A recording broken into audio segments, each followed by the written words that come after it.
Magandang hapon po sa ating lahat. Ayun, tingnan mo nga yung katabi mo kung maganda yan sa hapon, yan. And we want to welcome you. Nakita ko parang ang daming first timer. Puwede ba tayong tumayo and batiin natin, puwede ba nating kamayan yung mga first timer natin dito? Just say hello and say i-greet niyo lang, sabi mo welcome. Everybody, let's all stand up, sige tayo tayong lahat, yan, tayo tayong lahat. And pagkatayo natin, kung meron kayong katabing first timer, puwede bang sabihin niyo na, i-greet lang natin at sabihin natin, "You are welcome here." Sige, iyon. And yan. Muli po, sige manatili po tayo nakatayo. Muli po, marami pong salamat at, you are welcome po dito po sa ating bulwagan. Manatili po tayong nakatayo bilang paggalang sa salita ng Panginoong Diyos at babasahin po natin ang kanyang salita in Hebrew chapter 6 verse 9 to 20. Mga minamahal, kahit na ganito ang sinabi namin, nakatitiyak kaming nasa mabuti kayong kalagayan tungkol sa kaligtasan ninyo. Makatarungan ang Diyos at hindi niya magagawang kalimutan ang inyong mabubuting gawa at ang pagmamahal na ipinakita ninyo sa Kanya at patuloy na ipinapakita sa pamamagitan ng pagtulong sa mga kapwa pinabanal ng Diyos. Verse 11, nais naming patuloy na maging masigasig ang bawat isa sa inyo sa pag-asa nyo na Diyos hanggang sa wakas para makamtan ninyo ang inaasahan ninyo. Huwag kayong maging tamad. Sa halip, tularan nyo ang mga taong tumatanggap ng mga pinangako ng Diyos sa pamamagitan ng pananampalataya nila at pagtitiis. Verse 13, tingnan nyo ang karanasan ni Abraham. Nang mangako ang Diyos kay Abraham, hindi siya gumamit ng ibang pangalan para patunayan ang pangako niya, kundi ginamit niya ang sarili niyang pangalan dahil wala nang makahihigit pa sa kanya.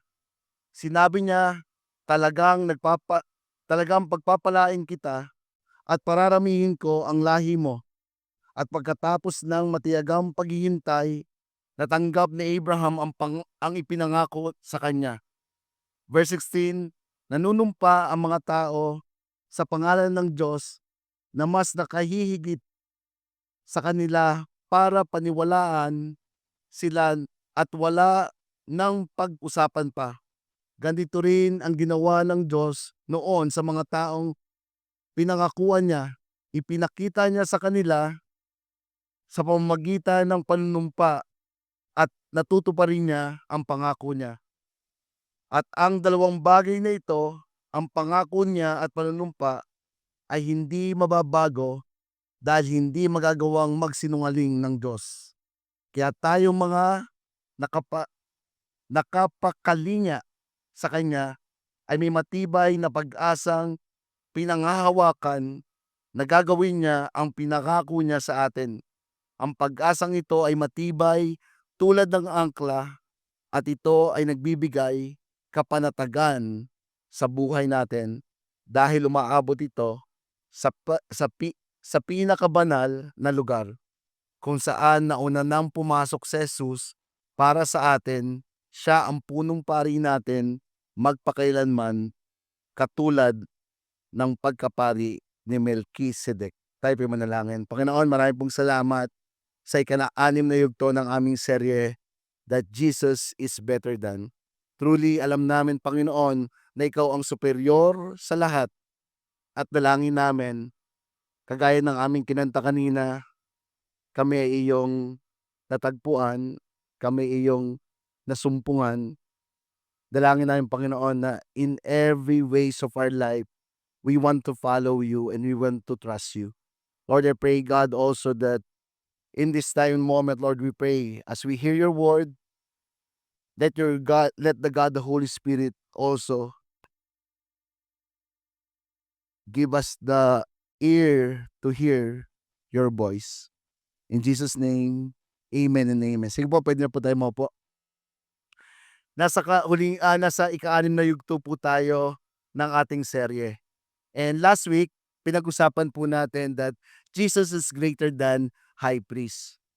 Imagine, makikita po natin yung Jewish priest po nung time na yon in the Old Testament performing sacrifices and rituals only in the temple.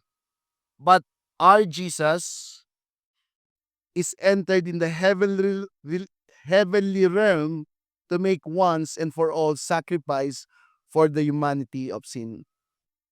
Kung yung noon po, just only a temple, but ang Panginoong Jesus po, He go to the heavenly realms. Pumunta po siya sa langit para po magsakripisyo and once for all sa kasalanan ng sangkatauhan. He is the superior high priest who provide access to us. O siya ang nakatataas at mataas na saserdote na nagbibigay daan sa Diyos. Ang mas magandang bagay na dumarating ay sa pamamagitan ni Jesucristo. Nung siya pa'y dumating, nagkameron ng better sacrifices, nagkameron po ng better covenant and better hope. In Jesus Christ, we can trust in the better things that come through Him. May we hold fast to our confidence in Jesus and the better hope He provides. This book of Hebrew give us the message of superiority of Jesus Christ and the better things that come through Him. O yung superioridad ni Jesucristo at ang mas magandang bagay na dumarating sa pamamagitan niya. And today our topic is about better things. O yung tinatawag po, confident hope anchor in God's unchangeable character. In this time po, yung mga sinulat po itong book ng Hebrew, it's because po yung mga dati pong Jewish ay nag-end up po sila ng yung Judaism ay nag-end up po sila bilang isang Kristiyano. At nung sila po ay nagpa-follow na, tinanggap na po nila si Jesus bilang kanilang Panginoon at tagapagligtas, there's a lot of persecution that happened into them. Ibig po sabihin, nung naging Kristiyano po sila, parang lalo pong humirap yung sitwasyon na meron sila. Bakit po? May mga persecution po ng pagka nalaman kang isa kang Kristiyano at hindi ka Judaismo, may mga injustice na po na nangyayari. Parang pagka ikaw ay isang Kristiyano, dapat ikaw mababang level lang, hindi ka aangat ang posisyon. Kumbaga, if you are part of Judaism, may backer ka. Many of yung nag-turn into Judaism from Judaism to Christian, may mga bahay po na sinusunog. To the point na sinasabi sa kanila, talikuran mo na yung Jesus na meron ka at bumalik ka dito. And same thing po, yung message po natin na binasa kanina, seemingly, dun po sa mga mga Hudyo na Kristiyano, parang wala na po silang kinabukasan sa hinaharap. Bakit? Talking about yung sitwasyon nila sa kanilang buhay. Talking about the community na meron siya. Poverty. Sigurado dumadaan sila sa poverty. In the politics, wala po, puro injustice po yung kanilang nararanasan. But in Hebrews 6 na binasa natin, it gives us assurance na kay Jesus po ay tunay po na meron pong kinabukasan. may magandang kinabukasan na hinaharap ang mga mananampalataya ng Panginoong Hesus.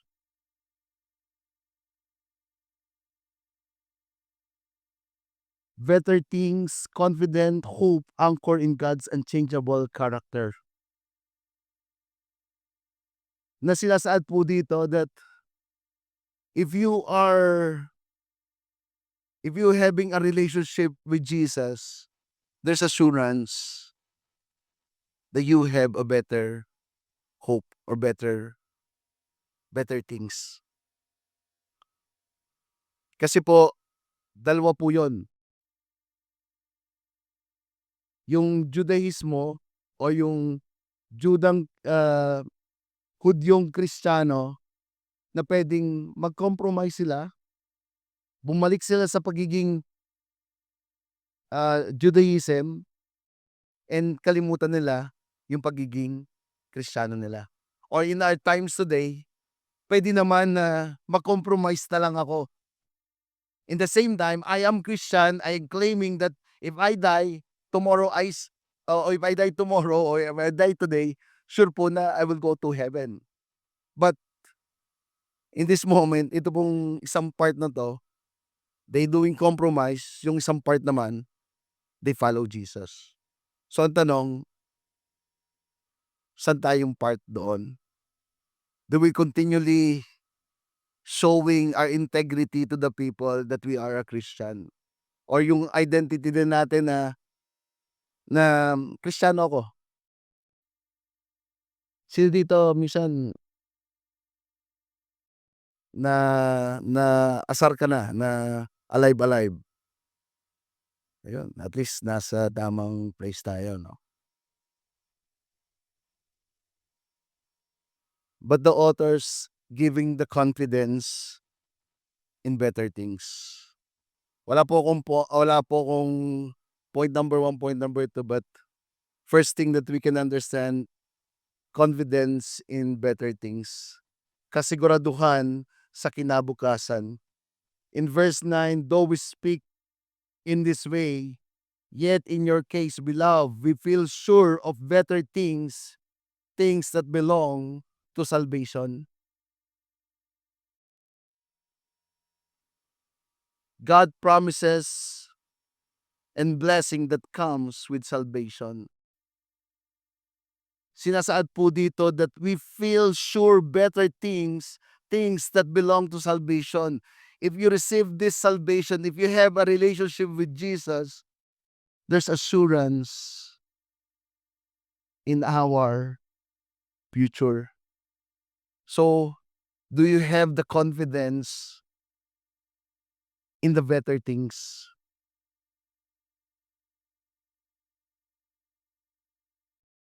It means salvation is not a reward for the good things we had done, but a gift from God based on His love and mercy.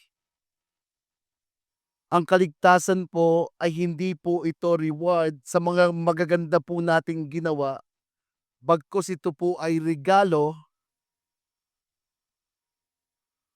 base po sa pagmamahal at awa sa atin ng Panginoong Diyos. Or in John 3:16, for God so loved the world that He gave His one and only Son, that whoever believes in Him shall not perish but have eternal life.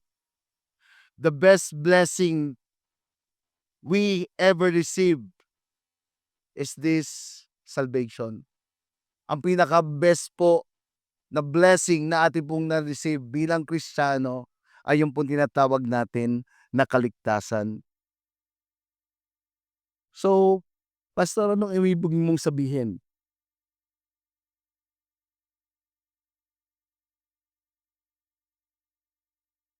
If because I am saved, I am blessed? Yes. Eternally, there's assurance po sa atin. And in the same time, sa mundo po natin, sigurado po yan. Na sinasaad nung author dito, if God give freely the very need of of human, which is our salvation, what more the needs natin po dito sa mundong ibabaw. Because the very need of people is this what we call salvation. Ang kailangan po ng tauhan ay ito pong tinatawag na kaligtasan. Kaya po ang Panginoong Hesus ay namatay sa cross ng Kalbaryo at pagkalipas sa 3 araw, nabuhay pong muli kasi gusto niyang ibigay sa sangkatauhan ang tinatawag na kaligtasan. Na pinapakita po dito na gano'n tayo kamahal ng Diyos at gano'n siya naaawa sa atin, kaya ibinigay niya po itong kaligtasang ito. Sino po dito, you really understand that if you accept Christ as Lord and Savior of your life, you will be saved. Pakitaas nga po ng kamay. Kasunod ng tanong, sigurado ka ba na gano'n ka kamahal ng Panginoong Diyos?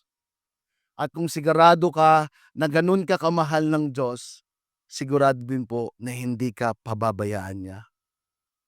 Sige, palakpakan po natin ang Panginoong Diyos. Kung confident ka sa salvation mo, dapat confident ka rin sa future mo. If you really know that you are saved, alam mo rin na may magandang plano ang Diyos para sa iyo. He has a better plan for you. God have a great destiny for you. Kaya kung titingnan mo sarili mo, nandito ka lang sa isang tabi, parang wala ka. Truly po, may magandang plano po ang Panginoong Diyos sa bawat isa sa atin.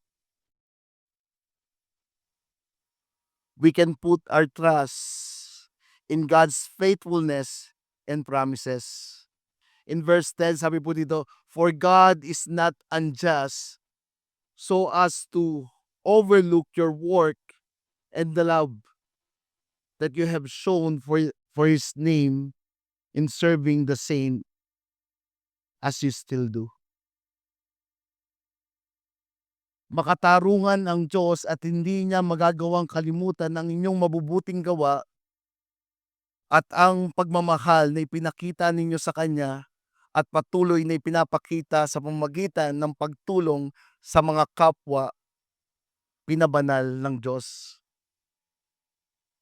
Do not be discouraged.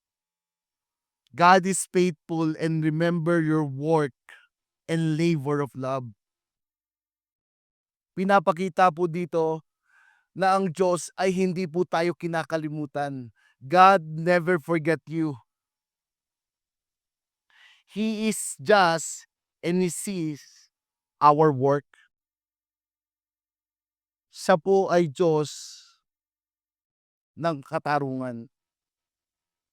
At ang lahat daw po na nangyayari ay hindi palalampasin ng Diyos at gagawan daw po niya ito ng kaparusahan.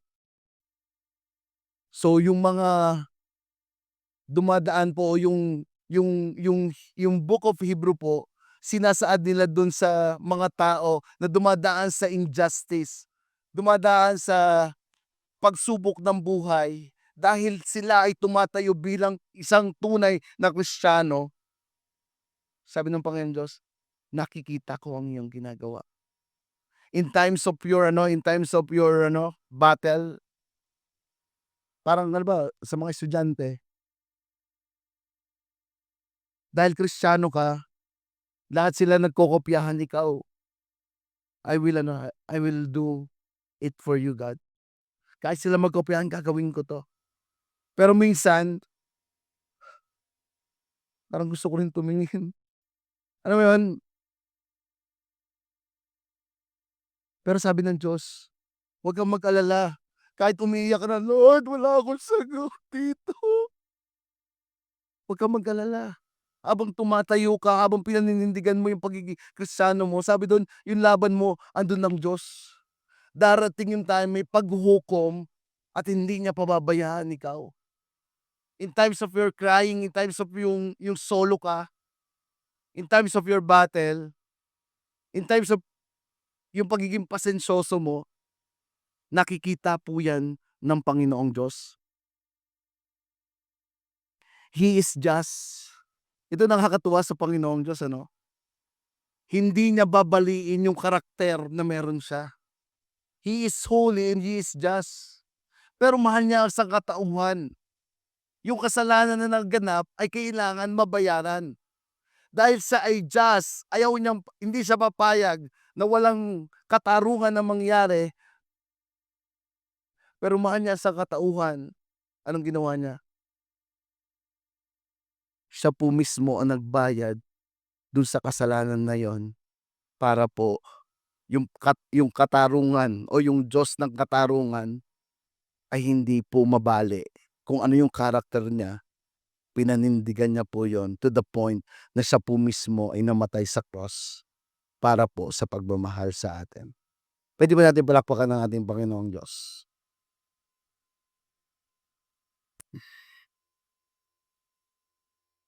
He is a God of El Roi, the God who see, reassuring us that God awareness and care. In times of our need, in times of our helpless, or if we are helpless, wala tayong magawa, pinapakita po ng Panginoong Diyos na nakikita niya ang hindi nakikita ng mga tao sa iyo. Siya po ay Diyos nakikita ang mga bagay na hindi nakikita. Nung ako po ay bata pa, yung wallet po ng nanay ko laging nakalagay dun sa aming pinagdadasalan na santo. So siyempre, minsan nangangailangan tayo, kumukupit po ako. So pag kukupit po akong ganyan, pag tumingin akong gano'n nakatingin po sa akin, lalayo ako ng ganyan sa may sopa namin, pagtingin ko pa rin po nakatingin pa rin po sa akin. Ano pong ginawa ko?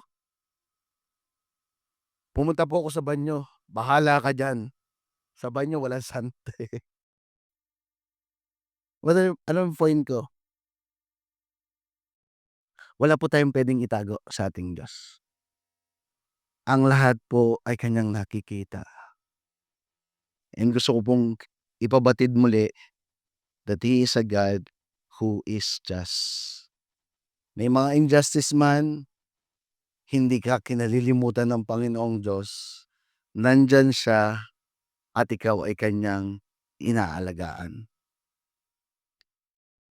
Verse 11, "And we desire each one of you to show the same eagerness, to have the full assurance of hope until the end."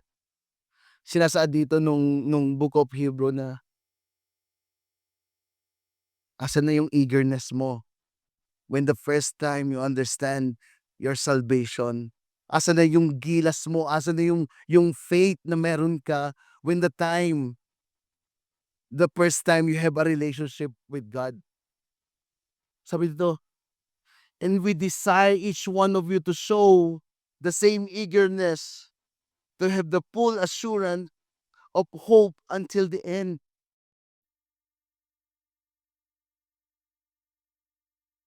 Where do we get our assurance? Saan natin kinukuha yung ating kasiguraduhan sa kinabukasan? 'Pag tiningnan po natin sa physical nating eyes, sa abilidad at talento na meron tayo, limitado po tayo. Pero pagka kinuha po natin yung pag-asa natin sa ating pong Diyos na makapangyarihan, there's assurance na meron po tayong pag-asa till the end. Ito verse 11 din po ito, sinasaad din po ito yung warning of discouragement. Kasi tinatanong, "And we desire each one of you to show the same eagerness." Ang tanong, ano pa ba yung eagerness if in time of discouragement? Ano pa rin ba na, "Panginoon, ikaw lang yung sasambahin ko. Maraming salamat sa pag-ibig na binigay mo sa akin." Eh, papaano na pagka nandiyan na yung tukso na dumarating sa atin? Do we still having this faith to believe that He is a God who is powerful than any others?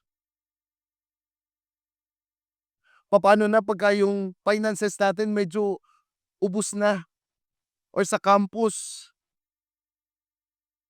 malapit ng maglinggo, from Monday to Linggo ubos na yung budget. Kuma pa, naghahanap ng ano, 'pag ano, lumabas na daw yung kamay, wala pa rin. Papaano when we are in the discouragement situation? Do we still believe that God is the one? Do we Nandun pa rin ba yung pag-asa natin? Or papaano na yung mga kaklase natin nalaman ka na born again ka na? Na dati, welcome ka tapos ngayon hindi ka na nila pinapansin. Ay, i-invite na naman ako niyan sa church.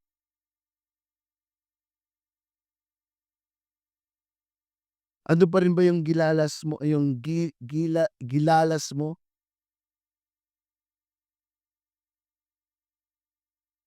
God is encouraging us according to His nature and to have a full assurance until the end.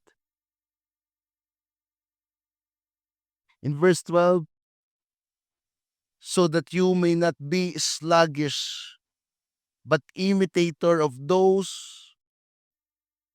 who through faith and patience inherit the promises. Huwag mong bitawan ang pananampalataya mo basta-basta, bagkus gayahin ang dumaan sa pananampalataya at pagtitiis. Be imitator of those who inherit promises through faith and patience. So, ano yung mga bagay na nagbigay sa mga heroes of faith na meron tayo in the Bible na bakit sila gano'n panatag sa Diyos? Because of His character. God has a lot of character. El Shaddai, the all-sufficient one, demonstrating God's ability to provide and sustain. Yahweh, Yireh, the Lord will provide, showcasing God's provision and care.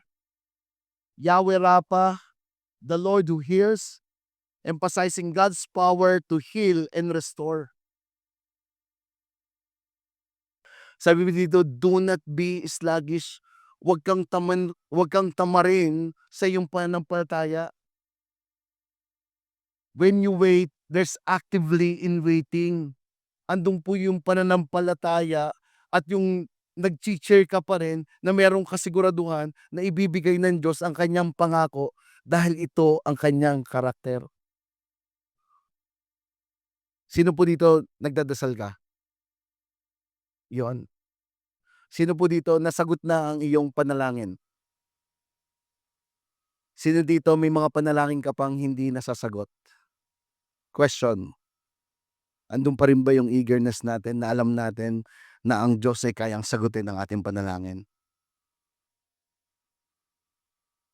Do not be sluggish, but imitator of those who through faith and patience inherit the promises.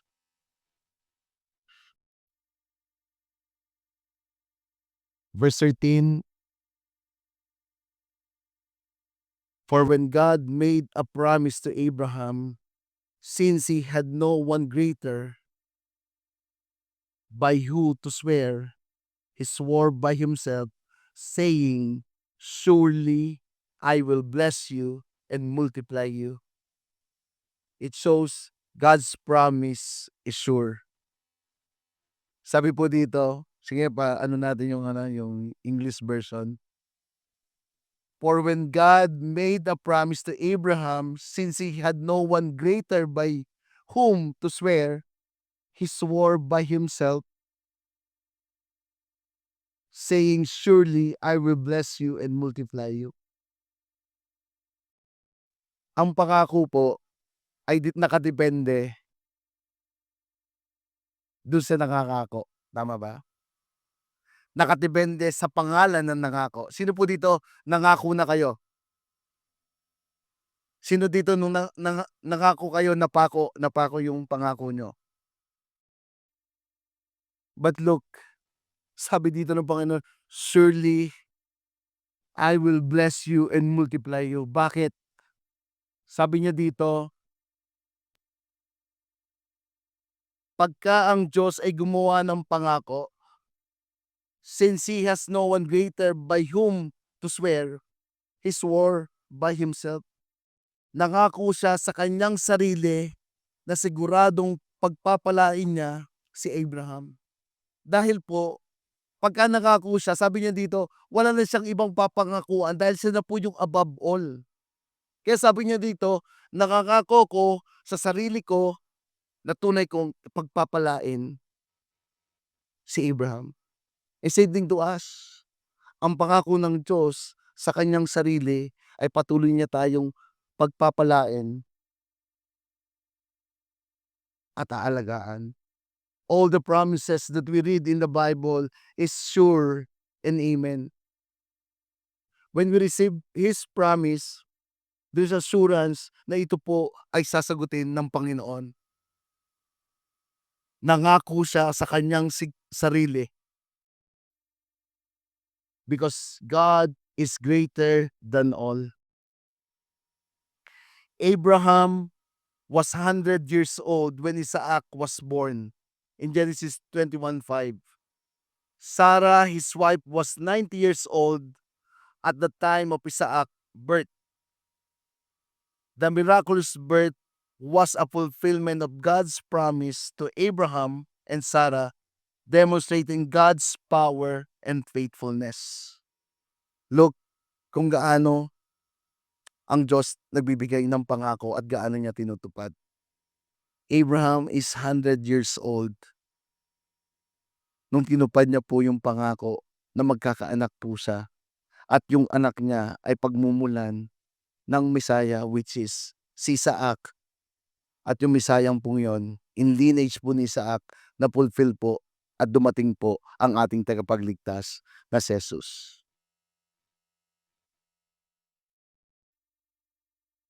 100 years old. 90 years old. Sabi doon sa Bible, literal, na hindi na magbubuntis si Sarah dahil ang kanyang katawan ay parang lupa na.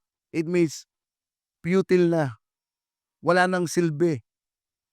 Pero ang Panginoong Diyos, pinapakita niya na ang kanyang pangako ay siguradong matutupad, showing His God's power and His faithfulness.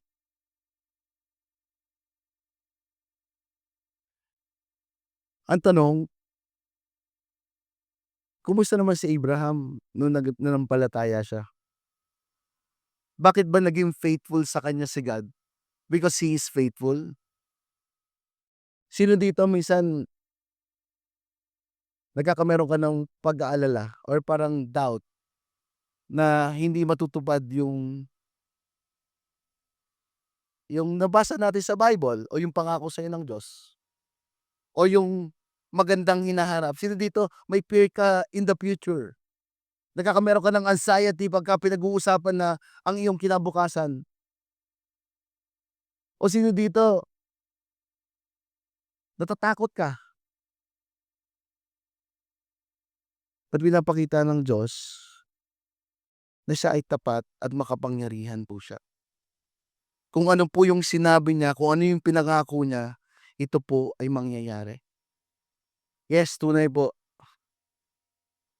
Even Abraham, nagkameron po siya ng doubt.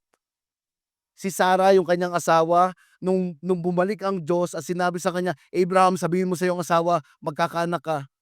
Ano pong sabi ni Sarah? Magkakaanak pa ako. Eh, matanda na, di ba? Medyo wala pang ngipin yun, di ba? Tumawa po siya at yung tawang yun, laugh of doubt. Hindi siya naniniwala na magkakaanak pa siya. Si Abraham, nagkaanak po siya si Ismael. Bakit? Sariling abilidad, sariling kagalingan. Sige, mangyari kung anong gusto ng Diyos. Mangyayari yun. Pero hindi po. Even there's a doubt, God is faithful to Abraham. Hindi po si Abraham yung faithful, but ang Diyos po ang faithful kay Abraham. That's why faith is not absent of doubt, but the ability to trust despite doubt. Abraham faith is not about being perfect or doubt free, but about his willingness to trust and obey God despite of uncertainty. There is a power of faith and trust in God's promise. Tanong po, dun sa mga panalangin natin na hindi pa tinutupad o hindi pa na-a-answer or yung mga mala-imposibleng mangyari, andun pa rin po ba yung tiwala natin na ito'y ibibigay po ng Panginoong Diyos sa atin?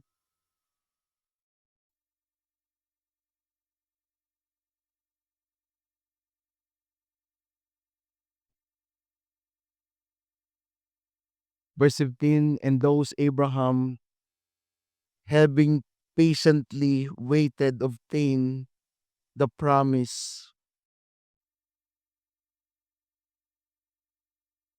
Bakit andun po yung ano niya, yung pag-iintay niya?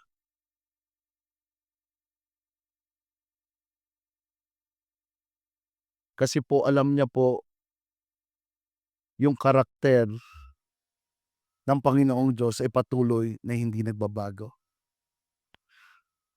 So for us, we can trust God's character by relying on His unchangeable nature and promises. Gusto niyo pong maging sure pa na talagang may better hope sa atin po o may better things ahead of us? Kasi kanina nangako na ang Diyos sa kanya na ifu-fulfill niya yung pangako niya sa atin. In verse 17, it gives us again assurance that He will fulfill His promise. Verse 17, so when God desired to show more convincingly to the heir of the promise the unchangeable characters of His purpose, He guaranteed with an oath. Nung una, nangako na siya sa kanyang sarili, natutuparin niya yung pangako. Ito namang kasunod na nung papa siya, natutuparin niya ang kanyang ipinangako. This oath provides a foundation for trust and confidence in God's promises, reassuring believers in His unwavering commitment. Yung promise at yung oath, kung titingnan po natin, walang pinagkaiba po yan. Yung promise po, medyo informal, but yung oath, formal po. At ito po ay pinakita ng Diyos upang bigyan ng kasiguraduhan na ang kanyang pangako ay mangyayari. Ang tao, paasa. Sabi nga ni Janelle kanina, di ba? Tama, no? Pero si Lord, hindi siya paasa, sa kanya may pag-asa.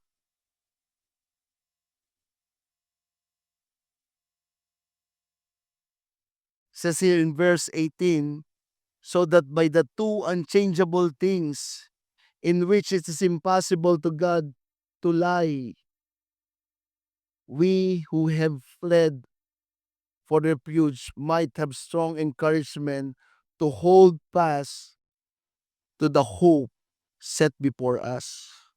Ano daw po yung two unchangeable things na sinasabi po dito? The two unchangeable things are God's promise. It means His word and commitment to believers. And second, God's oath, His solemn declaration and guarantee of His promise. Kung kanina nangako siya sa kanyang sarili, ngayon naman ginawa pa niyang formal na siguradong sigurado ang pangako ko ay matutupad. Hindi lang tayo hindi niya kinalilimutan, ba't siya ang Diyos na nagbigay ng pangako at willing siyang tuparin po ang kanyang pangako. Sabi dun, because of these two, imposibleng magsinungaling ang Diyos. God's swore an oath to Abraham to emphasize the certainty and immutability of His promise na ang kanyang pangako ay magpakailanman.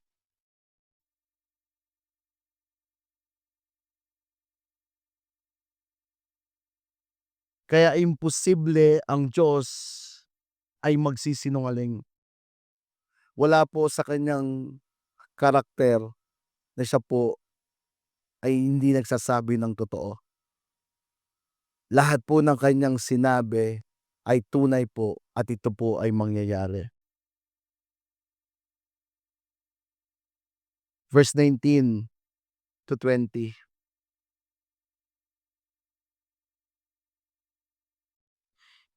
We have this as sure and steadfast anchor of the soul, a hope that enters into the inner place behind the curtain where Jesus has gone as a forerunner of our behalf, having become a high priest forever after the order of Melchizedek. Again, because of Jesus, He gives us assurance that there's a better hope for the future.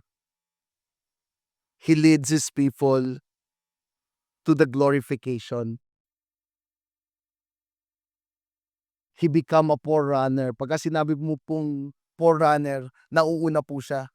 Kung may tumatakbo, siya po yung nasa unahan or siya yung navigator kung saan po yung daan. At sinasaad dito, nauna na po ang Panginoong Jesus sa ating pupuntahan. In John 14, sabi po doon, ako ay pupunta sa aking ama. Iiwan ko kayo at ako'y pupunta sa bahay ng aking ama para ipaghanda po kayo ng silid. So, if we are a Christian, there's assurance that God or Jesus is waiting us in heaven o sa kanyang pong pagbabalik, tayo po ay kanyang makakasama. Siya po yung greater high priest. Dahil sa kanya pong sakripisyo, tayo po ay may daan, naka-access na po tayo sa ating pong Diyos Ama. And the question, andun po ba yung hope natin? Kanino po ba nakabase yung pag-asa ng ating magandang kinabukasan? Hope, nakabase po ito sa ating pong Panginoong Hesukristo. Kasi kung ito yung nakabase sa iyong career ngayon o sa estado ng iyong buhay, ang lahat po ng yan ay pwedeng mawala. Kung ang pag-unlad mo o ang pag-asa mo sa magandang kinabukasan ay nakabase sa iyong kalusugan, ang lahat po ay pwede din pong mawala. Kung nakabase sa iyong gandang lalaki at gandang babae, darating yung time, tataba din kayong kagaya ko. Mangungulubot din yung baka mukha nyo. Napaisip yung tandaan nyo ba yung mga advance in age natin? Yung mga advance in age natin diyan, yung pagka naglakad ka talagang, ay ngayon ang lakad namin, ang sakit ng tuhod ko. Alam mo ba, lahat ng bagay dito sa mundo, hindi po natin puwedeng panghawakan. But the only thing that we can hold on for a better things ahead of us, it's only Jesus. Verse 19 says here,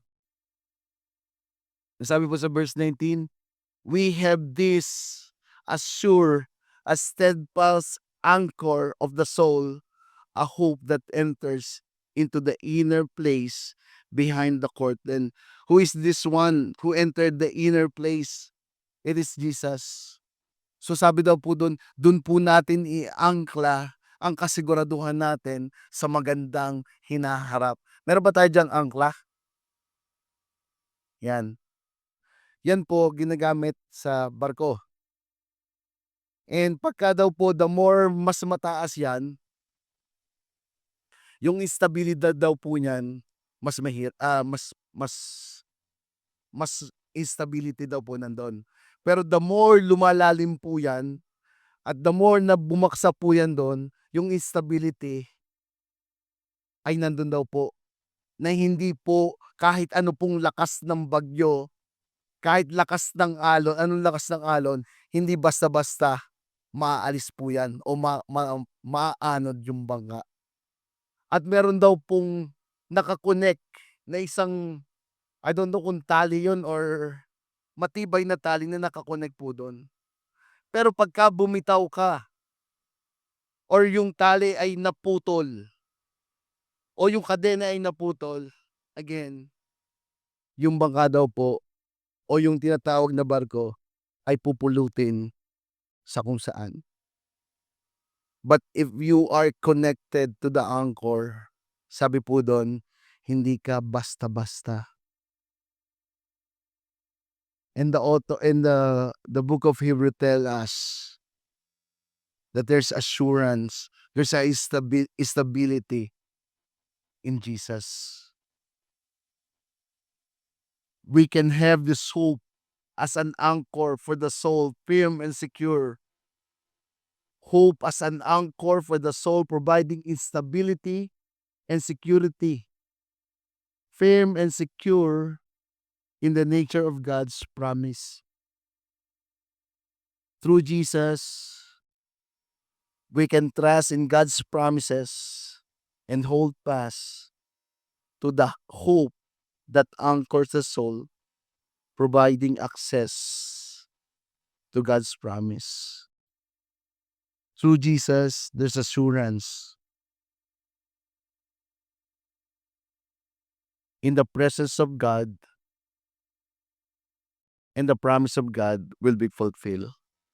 As at the end,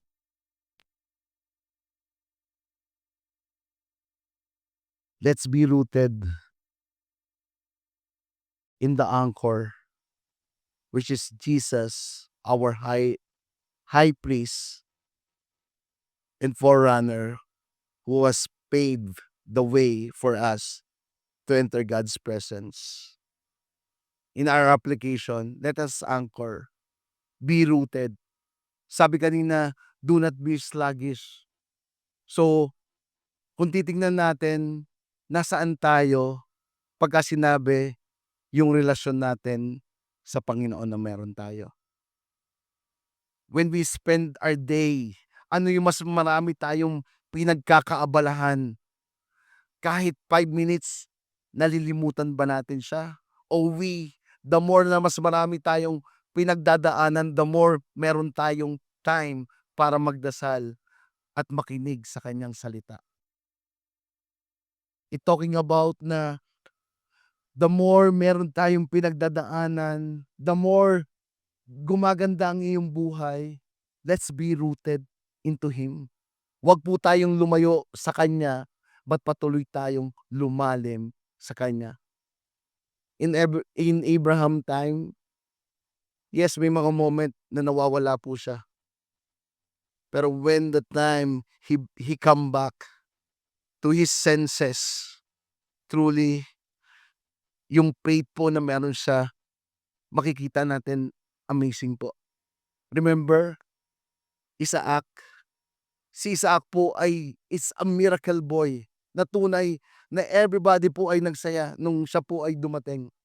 Pero again, dumating uli yung isang testing ng Diyos sa kanya. Sabi sa kanya, i-offer mo itong pinakamahalagang anak na meron ka o itong pinakamahalagang possession na meron ka. Na siguro, this is the miracle baby. Pagka dinala niya doon, uugod-ugod na si Abraham. Pero,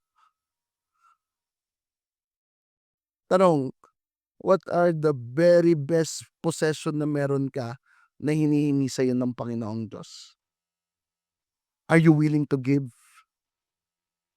Maybe Yung lalaki na parang laging kumakawa sa'yo, "Hi." Hindi pa puwede, estudyante ka pa, eh. Mag-aral ka muna, priority mo mag-aral. Are you going to give in for your ano, or look at Abraham, sabi dun, ino-offer niya po si Isaac to the point nagigilitan na lang po niya yung leeg. Pero after nung malapit na niya, nung nakita na ng Diyos na ang tiwala ni Abraham ay nakatuon lang sa kanya, hindi sa mga bagay na meron siya o possession na meron siya. Ang pinakamahalaga sa kanya, walang iba kung hindi siya lamang yung relasyon na meron siya. Ano pong ginawa ng Diyos? He provide for the sacrifices na puwedeng i-sacrifice dun. And the place called a place of provision. Question, bago tayo matapos, sigurado po gano'n tayo kamahal ng Diyos. Hindi niya tayo kinalilimutan. Sigurado din po ibibigay niya yung pangako niya sa atin. At sigurado din po ililid niya tayo in glorification. But the question, ano yung bagay na hindi natin kayang ibigay sa Kanya? As we check our heart, sino bang better sa puso natin? Siya ba? Career ba na meron ako? Estado ba na meron ako? O I'm willing to give everything for Jesus? Can we all close our eyes and let us pray? Lord, thank you, God, for giving us the assurance of your real relationship to us. Thank you, Lord, for the gift of salvation na ibinigay mo po sa amin. And we pray for the day that you will give us a heart to believe that only you can give us the assurance for the better things. Lord, thank you, God, today. I believe, God, that you are awaken our spirit. Binubuksan mo ang aming spiritual eyes to see how great and how powerful you are. That truly God has a better plan for you. Even God knows. Alam ng Diyos ang iyong pinagdadaanan. At alam din ng Diyos ang iyong destiny. But some of us, we want lang doon sa comfort zone na meron tayo. Ang nais ng Diyos sa iyo, lumabas ka sa comfort zone na ito upang maipakita niya sa iyo na siya ang Diyos na tapat at siya ang Diyos na makapangyarihan. The question, are you willing to trust and obey Him? Lord, thank you, God, sa bawat isa na nandito, Panginoon, na handa kami, Panginoon, na magtiwala sa iyong mga pangako. Lord, you said to your word that we are the head and not the tail. Kami ang mamumuno, hindi kami ang tagasunod lamang. Lord, thank you, God, because you give us a great destiny ahead. And Lord, I pray, God, that you will give us the heart to claim it. Give us the mind to believe how powerful you are, that you are a God can change us. Yes, sinasabi ng Panginoon, even you are in this situation right now,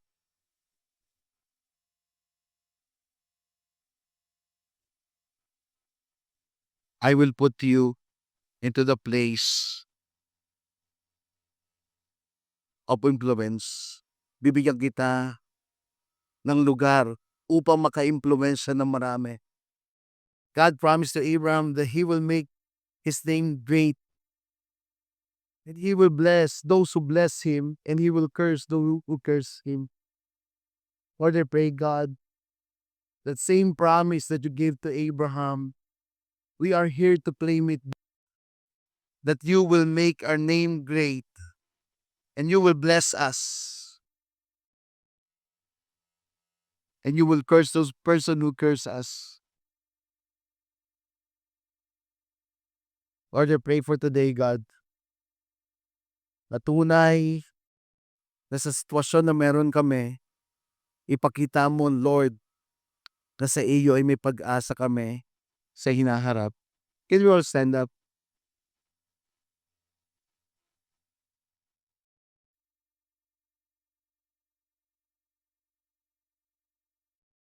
Mm.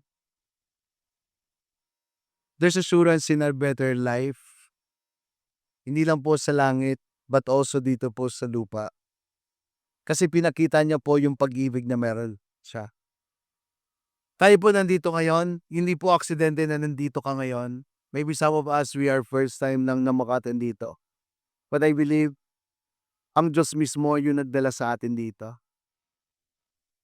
Even the Bible says that bago pa niya likhain ang mundo, pinili ka na niya. Maaari sa atin nagda-doubt tayo for the see dito, you feel sometimes alone? Nararamdaman mo na solo ka lang? Again, gusto maramdaman ng Diyos na gano'n ka niya kamahal, that you are precious, mahalaga ka. Hindi ka nag-iisa, nandiyan siya sa tabi mo, but sometimes we need to unlock it. I-unlock mo 'to na tanggapin sa Lord, kung nandito ka ba ngayon, kung nandito ka ngayon, iparamdam mo na tunay na kami ay iyong natagpuan, na sa'yo lamang wala na kaming hahanapin pa, that only your presence is better and enough. Lord, thank you God for all the promise that you will answer. But one thing we sure, more than the promise, mas mahal namin yung promise keeper. Mas mahal namin hindi lang yung blessing, but yung nagbibigay ng blessing. Lord, thank you God. Can we all lift our hands to the Lord? Lord, we open our hand, believing and asking, Lord, ibigay mo sa amin ang iyong pagpapala. Ang iyong pagpapala na nag-uumapaw, ang iyong kapangyarihan na tang sa iyo ay may kasiguraduhan. Ikaw ang Diyos na tapat, Diyos na mapagmahal. In Jesus' name, let's sing this song to the Lord.